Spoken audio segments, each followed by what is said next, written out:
하나님 아버지 감사합니다.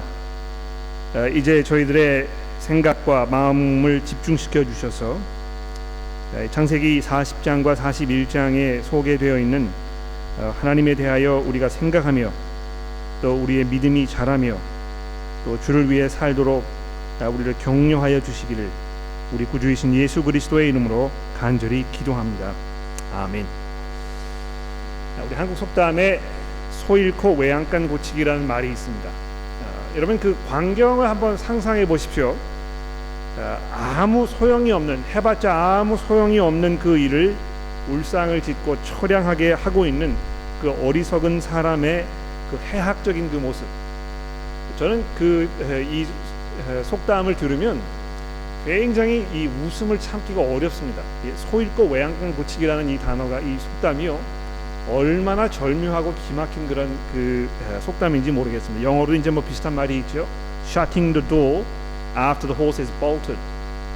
굉장히 뭐 한국의 어떤 그 삶에 대한 관찰이나 서양 사람들의 이 관찰이 굉장히 비슷한 것 같아요.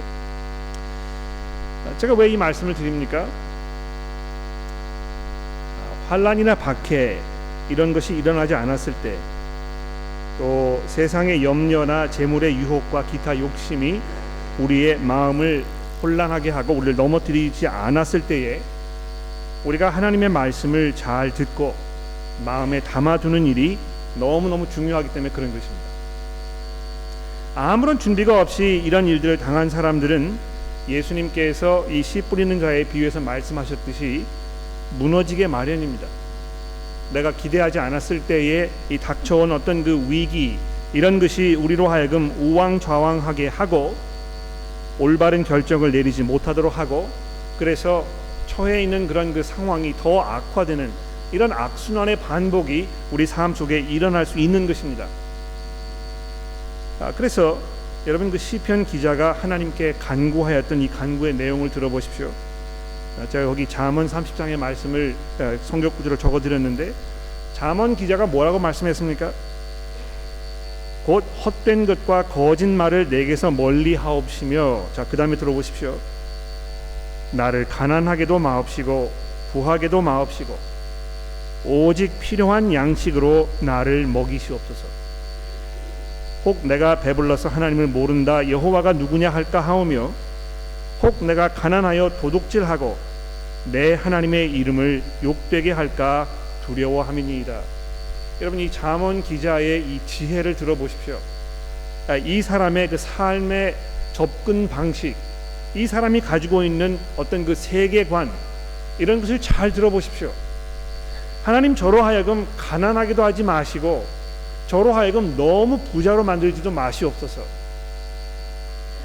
제가 이런 어려운 상황, 한편으로는 궁핍해서 경제적인 어려운 상황, 또는 너무 경제적으로 풍요해서 거기 이 세상의 유혹에 빠질 수 있는 이런 어려운 상황, 이런 상황이 내게 벌어지기 이전에 하나님이여 제 마음을 주께서 감찰하시고 저로 하여금 올바른 생각을 갖게 하시며 그렇게 하기 위해서 저를 가르쳐 주옵소서. 이렇게 지금 간구하고 있는 것입니다. 아마 오늘 우리가 살펴보게 되는 이 창세기 40장과 41장의 말씀이 이러한 내용으로 우리에게 전개되지 않을까 이렇게 생각하면서 이제 본문 말씀을 우리 함께 살펴보기를 원합니다. 자, 여러분 성경을 가지고 계시니까 그냥 제 설교를 듣지 마시고요, 이 본문을 잘 살펴봐 주시기를 바랍니다. 자, 여기 보시게 되면 지난주에 이어서 이 무고한 요셉의 계속되는 고난에 대해서 40장이 우리에게 말씀해 주고 있지 않습니까? 1절에 보시면 그 후에 이렇게 이제 시작이 되고 있는데요. 어떤 후를 말하는 것입니까? 이 보디발 장군의 집에서 정말 억울한 그런 그 상황을 경험해야 했던 그 사건 이후에 이렇게 하면서 이게 좀 상황이 좀 진전되려나 보다 하는 어떤 그 희망을 갖게 하는 것이죠. 자, 그런데 거기 보면 이 범죄한 바로의 신하들이 등장합니다. 1절에 보시게 되는 대로 술 맡은 자와 떡 굽는 자가 그들의 주인 애굽 왕에게 범죄하였다, 이렇게 아주 친절하게 우리에게 설명을 해주고 있습니다. 뭐 이 애굽에도 한국처럼 왕에게 바칠 음식을 미리 먹어보고 이것이 뭐 상한 음식은 아닌가, 이게 해로운 음식은 아닌가, 이걸 판단하는 사람이 있었던 모양입니다. 그래서 이 두 사람이 뭐 무슨 잘못을 했는지 왕에게 범죄를 하였다고 이렇게 얘기하고 있습니다. 자, 그런데 여기 보시면 범죄한 이 애굽의 신하들과 무고한 이 요셉의 삶이 이렇게 쫙 비교가 되고 있습니다. 14절에 보십시오. 당신이 잘 되시거든 나를 생각하고 내게 은혜를 베풀어서 내 사정을 바로에게 아뢰어 이 집에서 나를 건져 주소서. 나는 히브리 땅에 끌려온 자요 여기에서도 옥에 갇힐 일을 행하지 아니하였나이다. 자기의 이 무고함, innocence, 이거에 대해서 지금 항변하고 있는 것입니다. 재밌는 사실은요, 이 전까지는 요셉의 어떤 그 억울함, 그의 그 항변 이런 것을 기록하지 않았는데, 그것은 요셉이 자기 처한 상황에 대해서 뭐 이 울분이 있었거나 섭섭함이 있었거나 없었다는 것을 이야기하는 것이 아니고요, 그것을 마음속에 잘 담아두고 있었다는 것입니다. 그런데 이제 41장에 넘어오면서 그 얘기를 할 기회가 생기니까 그 기회를 지금 잡아서 이렇게 이야기를 하고 있는 것입니다. 또 좀 더 내려가 보십시오. 2절 말씀해 보시면 바로가 그 두 관원장 곧 술 맞은 관원장과 떡 굽는 관원장에게 노하여 그들을 친위 대장 집에 있는 옥에 가두니 요셉이 갇힌 곳이라. 친위 대장이 요셉에게 그들을 수종들게 하매 요셉이 그들을 섬겼더라. 그들이 갇힌 지 여러 날이 되었더라. 자, 이렇게 하면서 요셉의 삶 속에 계속 이어지는 이 난감한 상황, 이 억울한 현실, 이런 것을 계속 우리에게 지금 얘기해주고 있습니다. 본문 말씀이. 자, 그런데요, 그런 상황에서도 역시 다시 한번 이 요셉의 그 믿음에 대해서 증거하고 있는 이 8절의 말씀을 보십시오. 요셉이 뭐라고 이야기합니까? 그들이 그에게 이르되 우리가 꿈을 꾸었으나 이를 해석할 자가 없도다. 요셉이 그들에게 이르되 해석은 하나님께 있지 아니하니까. 아마 이 우라가 치밀어서 하나님에 대한 그 섭섭함 때문에 에라 모르겠다, 이제 나는 교회는 안 나간다, 이제 신앙생활이고 뭐고 난 다 포기하고 그냥 내 멋대로 살 것이다, 이렇게 생각을 하는 분들을 종종 만나게 되는 것이죠. 그런데 그런 억울한 일을 당한 후에 또 여러 날이 지난 후에 우리가 다시 만나게 되는 요셉의 입에서 무슨 고백이 나오고 있습니까? 해석은 하나님께 있지 않습니까? 제게 말해 보십시오. 그래서 요셉의 해석대로 이 꿈을 꾸었던 사람들의 운명이 지금 결정되는 이런 모습을 우리에게 설명하고 있습니다. 20절에 보십시오. 제3일은 바로의 생일이라 바로가 그 모든 신하를 위하여 잔치를 베풀 때에 술 맡은 관원장과 떡 굽는 관원장에게 그의 신하들 중 머리를 들게 하니라. 바로의 술 맡은 관원장은 전직을 회복하매 그가 잔을 바로의 손에 받들어 드렸고 떡 굽는 관원장은 매달리니 요셉이 그들에게 해석함과 같이 되었으나 술 맡은 관원장이 요셉을 기억하지 못하고 그를 잊었더라. 여러분, 여기 보시면 두 번의 꿈이 요셉의 해석대로 이루어졌습니다. 그렇죠? 근데 이 시점에서요, 이 가물가물하게 희미한 그 기억으로 사라져 버렸던 한 가지 사건이 여러분 머릿속에 떠오를 것입니다. 무엇입니까? 요셉도 두 번 꿈을 꿨다는 것입니다. 여기 두 번의 꿈이요, 요셉의 해석대로 지금 이루어졌는데요, 우리가 그것을 읽으면서 요셉도 두 번 꿈을 꾸었었지, 이런 기억을 해야 한다는 것입니다. 마치 그 꿈들에 대한 어떤 그 일말의 희망이 이렇게 피어오르는 것 같지 않습니까? 그런데 23절에 어떻게 됩니까? 술 맡은 관원장이 요셉을 기억하지 못하고 그를 잊었더라.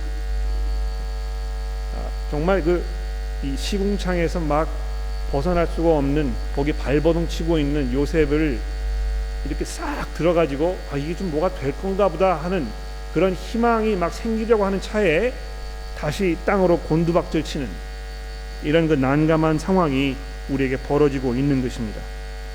절망적인 상황이 계속 진행되는 것입니다. 그러면서 41장에 넘어가 보십시오. 어떻게 시작이 됩니까?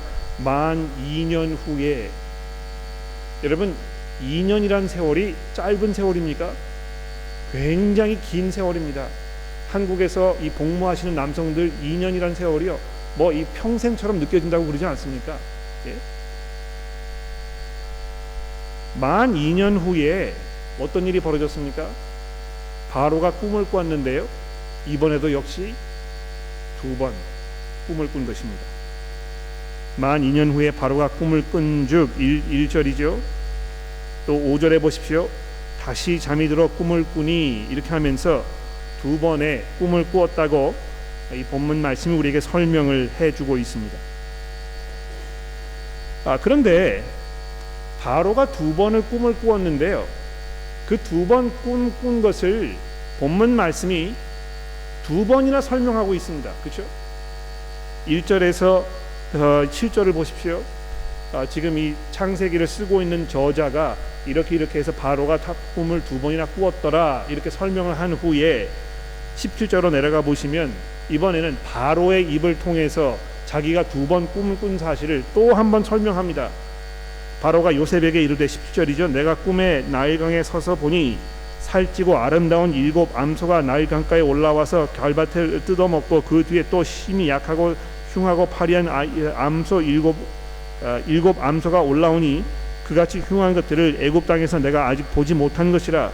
그 파리하고 흉한 소가 처음에 7 살찐 소를 먹었으나 먹은 듯 하지 아니하고 여전히 흉하더라.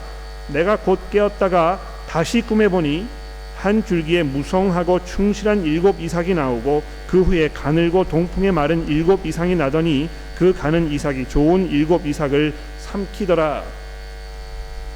이 왜 2번이나 이렇게 얘기하는 것일까요?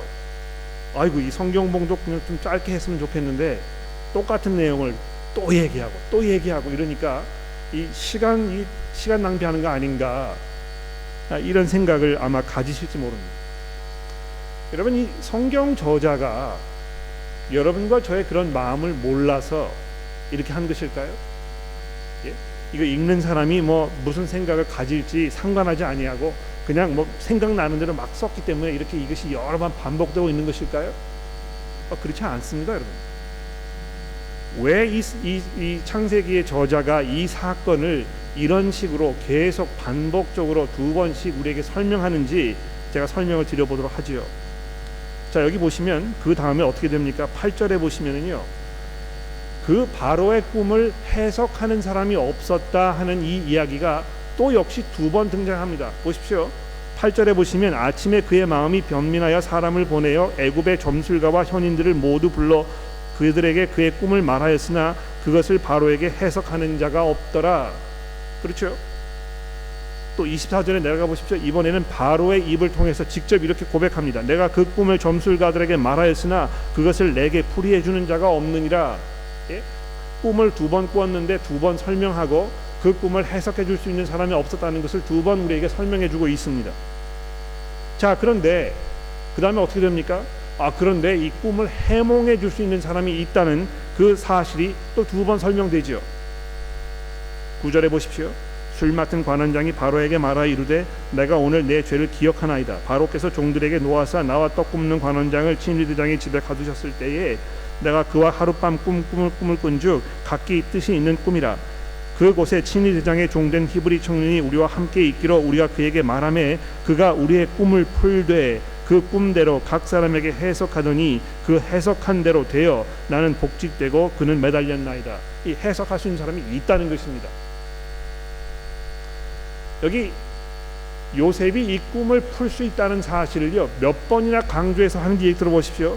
그가 우리의 꿈을 풀되 그 꿈대로 각 사람에게 해석하더니 해석한 대로 되어, 이렇게 하면서 요셉이 이 꿈을 풀 수 있는 사람이라는 것을 아주 강조해서 우리에게 얘기해주고 있습니다. 자, 그런데 그것뿐만이 아니고요. 그 다음에 보십시오. 14절입니다. 이에 바로가 사람을 보내어 요셉을 부르매 그들이 급히 그를 옥에서 내어 놓은지라 요셉이 곧 수염을 깎고 그의 옷을 갈아입고 바로에게 들어가더니 바로가 요셉에게 이르되 내가 한 꿈을 꾸었으나 그것을 해석하는 자가 없더니 들은즉 너는 꿈을 능히 푼다 하더라. 자, 이렇게 하면서 요셉 당신이 꿈을 풀 수 있는 사람이 아닙니까? 이것을 두 번이나 우리에게 설명합니다. 이 마치 이런 것 같아요. 지금 이 요셉의 이 이야기는요, 어떤 그 클라이맥스를 향해서 지금 점점 올라가고 있습니다. 똑같은 사건들이 계속 반복이 되고 이것이 두 번 설명이 되고 이렇게 하면서 어떤 그 긴장감을 지금 고조시키고 있는 것입니다. 여러분 그 긴장감이 느껴지십니까? 이거 읽으시면서, 성경 읽으시면서 아이고 지루하다, 이거 좀 두 번이나 하지 말고 좀 빨리 지나가지, 이렇게 하지 마시고 왜 이렇게 한 것인가, 이것을 잘 들여다보시면 얼마나 이 창세기를 기록한 이 저자가 절묘하게 이 이야기를 지금 잘 이렇게 구성해서 우리에게 이야기해주고 있는지 우리가 발견하게 되는 것입니다. 자, 그런데 그 정점이 어디에서 지금 이루고 있습니까? 16절입니다. 해몽할 수 있는 사람이 있다는 것을 두 번째 맨 마지막에 설명을 하면서 요셉이 뭐라고 대답합니까? 요셉이 바로에게 대답하여 이르되 내가 아니라 하나님께서 바로에게 편안하게 대답하실 것입니다. 다시 여기에서 이 요셉의 그 믿음, 이것이 우리에게 확 드러나고 있습니다. 아, 요셉이 이런 사람이구나, 그의 믿음이 이런 사람이었구나, 이것을 우리가 이 본문을 쭉 읽으면서 발견하게 되는 것입니다. 두 번의 꿈, 두 번의 설명, 두 번의 그 안타까운 상황, 이런 것을 반복적으로 이야기하면서 결국 우리가 지금 발견하는 것은 무엇입니까? 이 꿈을 해몽할 수 있는 사람이 있는데 그것은 사람이 아니고 하나님이시라는 것입니다. 자, 그래서 오늘 이제 본문 말씀의 가장 핵심적인 부분이라고 이야기할 수 있겠는데요, 이 25절부터 요셉이 하는 이야기를 좀 들어보십시오. 요셉이 바로에게 아뢰되 바로의 꿈은 하나입니다. 바로께서 두 번 꿈을 꾸셨지만 그것은 제가 예전에 해석했던 그 두 신하의 두 다른 꿈이 아니고 바로의 꿈은 하나입니다. 하나님이 그가 하실 일을 바로에게 보이시니이다. 7 좋은 암소는 7회요 7 좋은 싹도 7이니 그 꿈은 하나입니다. 그 후에 올라온 파리하고 흉한 7소는 7년이요 동풍에 말라 속이 빈 7 이삭도 7 흉년이니 내가 바로에게 이르기를 하나님이 그가 하실 일을 바로에게 보이신다 함이 바로 이것이니라. 온 애굽 땅에 7해 큰 풍년이 있겠고 후에 7해 흉년이 들므로 애굽 땅에 있는 풍년을 다 잊어버리게 되고 이 땅이 그 기근으로 망하리니 그 후에 흉년이 너무 심함으로 이전 풍년을 이 땅에서 기억하지 못하게 되리라. 바로께서 꿈을 두 번 겹쳐 꾸신 것은 하나님이 이 일을 정하셨음이니라. 하나님이 속히 행하시리니 이제 바로께서는 명철하고 지혜 있는 사람을 택하여 애굽 땅을 다스리게 하시고, 여기 32절의 말씀을 보십시오. 바로께서 꿈을 두 번 겹쳐 꾸신 것은 하나님이 이 일을 정하셨기 때문입니다. 그런데 하나님께서 정하신 이 일을 아무도 알지 못한다는 것입니다. 하나님께서 무슨 생각을 하고 계시는지 인간으로서 그것을 알 길이 없다는 것입니다. 요즘 제가 이렇게 들어보면 하나님과 무슨 소통하신다고 하는, 하나님과 무슨 특별한 어떤 그 관계 속에 있어가지고 다른 사람에게는 말씀하지 않으시는 어떤 그 중요한 내용들을 자기에게는 알려주신다고 하는 이런 분들 가끔 만나게 됩니다.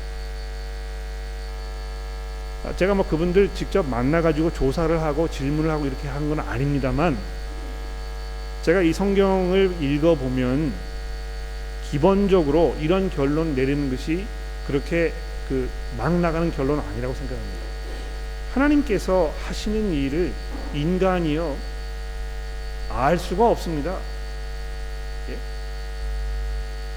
이 하나님의 어떤 그 계획하신 것, 이 하나님 언제 그 아들을 이 땅에 다시 두 번째 보내실지, 우리의 삶 속에 어떤 미래가 있을지 마치 점괘를 보는 사람처럼 미리 이걸 예언해가지고 이야기해 준다고 하는 사람들 10중 8구는 다 거짓말입니다. 왜 그렇습니까? 여러분, 이 창세기의 저자가 지금 우리에게 뭘 이야기하고 있는 것입니까? 아무도 하나님의 마음을 하나님께서 보여주지 아니하시면 알 수가 없다는 것입니다.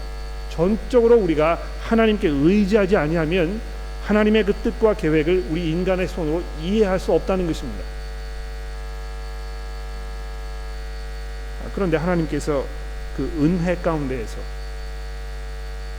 그 하나님의 목적하신 바 이것을 요셉에게 보여주셨다는 것이죠. 바로께서 이 꿈을 두 번 겹쳐 꾸신 것은 하나님이 이 일을 정하신 것이기 때문이고, 하나님께서 이것을 속히 행하실 것이라는 것을 지금 바로에게 말씀해 주시는 것입니다. 여러분, 모르겠습니다.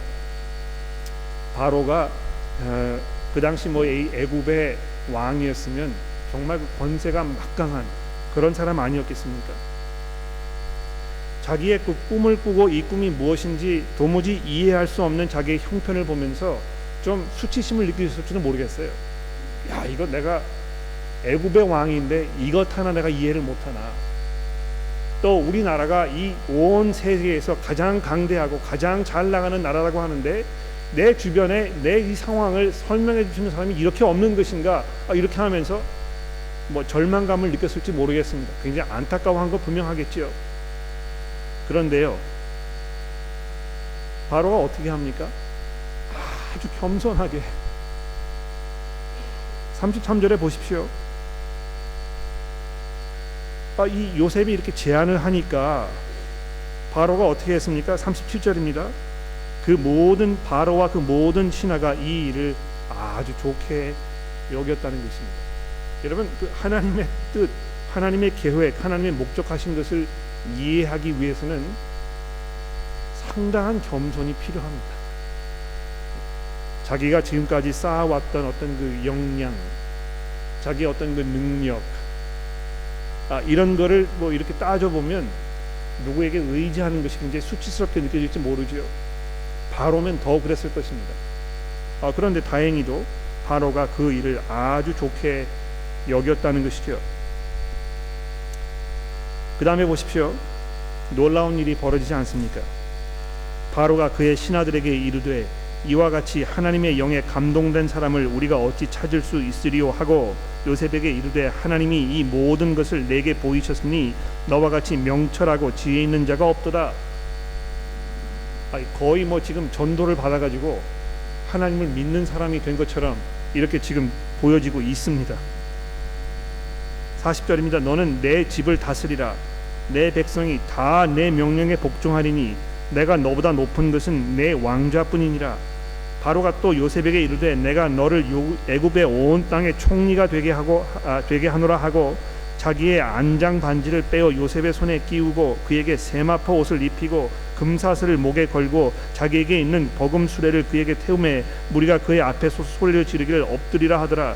바로가 그에게 애굽 전국을 총리로 다스리게 하였더라. 바로가 요셉에게 이르되 나는 바로라 애굽의 온 땅에서 내 허락 없이는 수족을 놀릴 자가 없으리라 하고 그가 요셉의 이름을 사브넷 바네아라고 하고 또 온의 제사장 보디베라의 딸 아스낫을 그에게 아내로 참게 하니라. 요셉이 나아가 애굽의 온 땅을 순찰하니라. 인생 역전도 이런 역전이 어디 있습니까, 여러분? 그렇죠? 이 요셉의 이 상황이 지금 얼마나 반전이 됐는지 얼마나 자세하게 설명하는지 한번 보십시오. 우리가 이런 이야기를 들으면 이게 참 하나님의 복이 이런 것이지. 이 창세기의 저자가 지금 이 사건을 우리에게 기록한 것은 우리가 하나님을 잘 믿으면 우리에게도 이런 연생 역전이 벌어질 것을 우리에게 약속하기 때문에 지금 이렇게 기록한 것이지, 이렇게 쉽게 우리가 듣고 싶은 이야기를 결론 지을 수 있을 것입니다. 이 성경을 읽을 때 그렇지 않습니까? 자기가 듣고 싶어하는 이야기가 있거든요. 예. 자기가 지금 상황에 처해 있는 상황에서 이렇게 됐으면 좋겠다고 하는 마음속에 그 바람이 있습니다. 그런데 성경을 읽을 때요, 자기가 마음속에 원하는 그 바람 이것이 우리를 어떤 특정한 방향으로 성경 읽는 것을 몰아간다는 것입니다. 그래서 약간 그 객관적으로 물러나가지고 하나님께서 지금 뭘 말씀하시는 것인지 내 상황과 약간 분리시켜가지고 이걸 읽어야 할 텐데 그렇게 하지 아니하고 계속해서 내 마음속에 있는 어떤 그 원하는 바 이것을 성경을 통해서 확인받고 싶어가지고 계속 그런 식으로 성경을 읽는 것입니다. 그런데 보십시오. 46절에 보시면 뭐라고 되어 있습니까? 요셉이 애굽 왕 바로 앞에 설 때가 나이가 30이었다는 것입니다. 요셉이요 37장 2절에 보시면 애굽에 그 팔려갈 때 하기 전에 17살이었거든요. 13년 동안 인내하면서 하나님을 의지하면서 자기의 분함과 억울함을 마음속에 견디어내면서 그 모든 의심과 절망을 이겨내어야 했던 이런 상황 속에 있었다는 것입니다.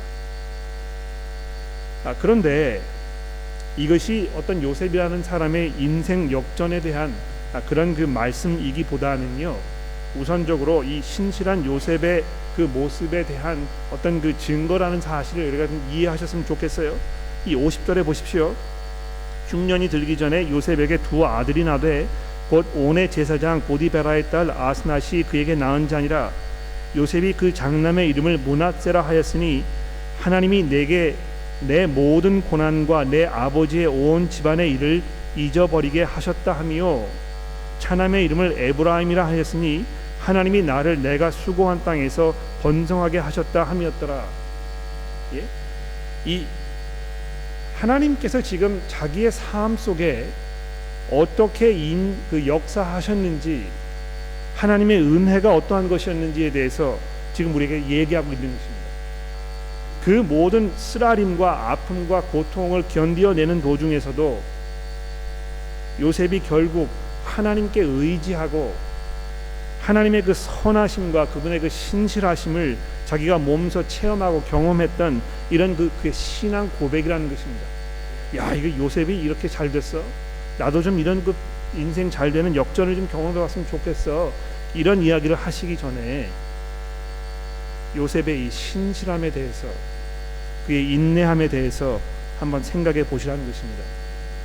그런데 그것보다는 더 중요한 것이 있습니다. 무엇입니까? 이 사건을 통해서 하나님께서 여러분과 저에게 지금 확인하시려고 하는 중요한 메시지 한 가지는 무엇입니까? 하나님께서 아브라함에게 약속하셨던 대로 지금 그 하나님의 의도하신 바를 신실하게 펼쳐 나아가고 계신다는 것에 대한 그 증거라는 것입니다. 예, 하나님의 그 모든 약속, 아브라함에게 하셨던 그 약속이요, 지금 여기에서 모두 다 완성된 것은 아닙니다. 그렇죠? 그러나 부분적으로 그것이 지금 이루어지고 있는 그 모습을 우리가 이 41장 마지막 부분에서 확인하지 않습니까? 이 55절의 말씀을 보십시오. 애굽의 온 땅이 굶주림에 백성이 바로에게 부르짖어 양식을 구하는지라. 바로가 애굽의 모든 백성에게 이르되 요셉에게 가서 그가 너희에게 이르는 대로 하라 하니, 온 지면에 기근이 있음에 요셉이 모든 창고를 열고 애굽 백성에게 팔세. 애굽 땅에 기근이 심하며 각국 백성도 양식을 사려고 애굽에 들어와 요셉에게 이르렀으니 기근이 온 땅에 심함이었더라. 하나님께서 이 요셉이라는 사람을 통해서 아브라함에게 하셨던 그 약속을 지금 부분적으로 성취해 가신 것입니다.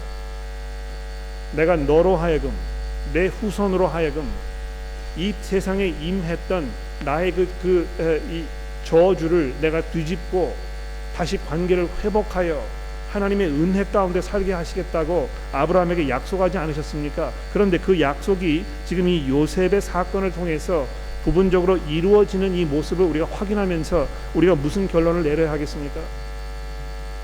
하나님께서 정말 믿을 만한 분이시구나. 또 그 약속하신 바를 이루실 수 있는 능력의 하나님이시구나. 이것을 우리가 재확인하게 된다는 것입니다. 그리고 더 나아가서요, 우리가 이 요셉의 사건을 보면서 예수 그리스도 그분의 모습을 기억하지 않을 수 없습니다. 요셉이 애굽의 총리가 되어 애굽인들은 물론 이 각 백성에게 구원의 손길을 베풀 수 있기 전에 그가 견디어야 했던 그 고난 속에서 우리는 이 온 세상을 하나님의 심판으로부터 구원하시기 위하여 배척과 핍박, 수모와 죽음을 참아내셔야 했던 예수 그리스도 그분의 모습을 우리가 기억하게 되는 것입니다. 침묵 속에서 인내함으로 그 아버지를 향한 믿음으로 그 어려움을 참아내셨던 예수 그리스도 그분께서 부활하신 후에 온 세상의 주인으로 선포되신 것입니다. 우리가 그분의 은혜 가운데 있으면 요셉이 이 애굽 땅과 온 세상에 베풀었던 이 은혜보다 훨씬 더 엄청난 하나님의 영원한 은혜 가운데 우리가 있을 수 있다는 것이 이 창세기 저자가 먼 훗날 신약에서 이루어질 그 사건을 내려다보면서 우리에게 주어진 그 약속인 것입니다. 창세기 저자가 이 창세기의 사건을 쓰면서 먼 훗날 하나님께서 이 약속을 어떻게 성취하실 것인지에 대해서 자세하게 알지 못했습니다. 신약의 저자들은요, 마치 이렇게 그것을 설명합니다. 먼 그 땅을 내다보면서 거기에 희미하게 어떤 형체를 가지고 있는 그것을 바라보면서 그것이 이루어질 날이 올 것이라는 것을 알고 있지만 그것이 어떤 모습으로 이루어질지에 대해서 잘 알 수 없었다는 것입니다. 그러나 하나님께서 그것을 이루실 분이라는 것을 확신하면서 이 사건을 우리에게 기록해 주고 있었다는 것이죠. 여러분, 이 창세기의 말씀을 읽으면서 우리를 구원하시기 위하여 이 땅에 오신 예수 그리스도 그분의 능력, 그분의 은혜, 그분의 주 되심, 이런 것이 여러분의 마음속에 요동치십니까? 이 본문의 말씀이 여러분의 눈을 들어서 지금 이 세상에서 허우적거리면서 내가 지금 당한 어떤 그 어려움, 나의 유혹, 이런 것에서 벗어나지 못하고 허우적대는 우리에게 무슨 말씀을 던져주고 있는 것입니까? 눈을 들어서 하나님의 이 광대하심과 그분의 그 지혜로우심과 그분의 이 능력을 우리로 하여금 바라보게 해주는 것입니다. 부활하신 그리스도께서 온 세상에 복음 전하는 사람들을 보내셔서 그들로 하여금 복음이 선포되게 하시고 하나님과 화해될 수 있는, 그래서 우리가 영원한 하나님 나라의 이 자녀로 살 수 있는 놀라운 은혜를 베푸신 것입니다. 하나님께서 여러분과 저를 이 놀라운 복음 전하는 일에 부르셔서 하나님의 동역자로 삼으셨습니다. 마치 하나님께서 요셉을 통하여 그 은혜를 그 주변에 있는 사람들에게 베푸셨듯이, 그리고 궁극적으로 예수 그리스도의 십자가 사건을 통해서 온 세상 사람들에게 우리가 감당할 수 없는 하나님의 그 은혜를 베푸셨듯이 이제 여러분과 저를 그 복음 사역에 동참시키셔서 우리로 하여금 이 주변에 있는 사람들에게 하나님의 놀라운 은혜를, 복음의 은혜를, 거듭남과 용서와 영생의 은혜를 주시는 그 은혜에 동참하시도록 하신 것입니다. 여러분, 가슴 벅차지 않습니까? 얼마나 이것이 놀라운 은혜이고 하나님의 경륜이시고 하나님의 은혜인 것입니까? 오늘 우리가 이 말씀을 읽으면서 다시 한번 예수 그리스도를 바라보게 되기를 바랍니다. 기도하겠습니다. 하나님 아버지, 감사합니다. 저희들로 하여금 이 세상에서 인내하게 하시고 또 그리스도를 바라보며 하나님께서 그리스도를 통하여 이루신 그 약속을 붙잡고 우리가 경건함으로 우리의 삶을 살아갈 수 있도록 저희들을 도와주시기를 예수 그리스도의 이름으로 간절히 기도합니다.